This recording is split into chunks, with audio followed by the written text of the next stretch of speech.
Nation one election में जो high level committee की रिकमेंडेशंस थी उसको एक्सेप्ट किया है।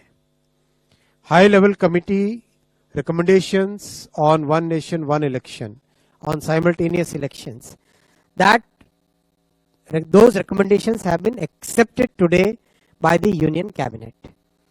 And as you are aware, 1951 से 1967 तक इलेक्शन साइमल्टेनियसली होते थे। उसके बाद में 1999 में लॉ कमीशन ने अपनी 170th रिपोर्ट में रिकमेंड किया था कि one election to Lok Sabha and all legislative assemblies in 5 years होना चाहिए, जिससे कि देश में डेवलपमेंट चलता रहे।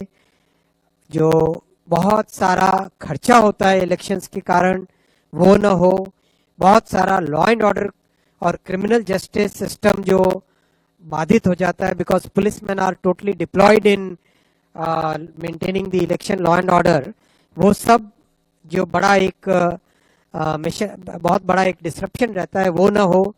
और एक तरीके से जो आज का यूथ है और आज का जो भारत है, जिसकी एक एस्पिरेशन है कि डेवलपमेंट तेजी से हो, चाहे इंफ्रास्ट्रक्चर का हो, चाहे एजुकेशन का हो, हेल्थ केयर का हो, चाहे एम्प्लॉयमेंट अपॉर्चुनिटीज का हो, चाहे मैन्युफैक्चरिंग का हो, उसमें इलेक्शन के प्रोसेस से बार बार जो बीच में एक तरीके से उन सब को एक स्मूथ तरीके से डेवलपमेंट चलता रहे।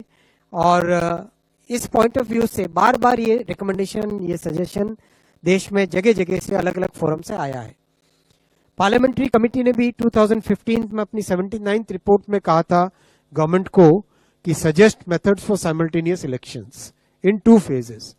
इसीलिए हाई लेवल कमेटी गठित की गई थी under the chairmanship of Shri Ramnath Kovind ji, the former President of India, and that committee extensively consulted a broad spectrum of stakeholders, including political parties, judges, constitutional experts, large number of experts from various fields.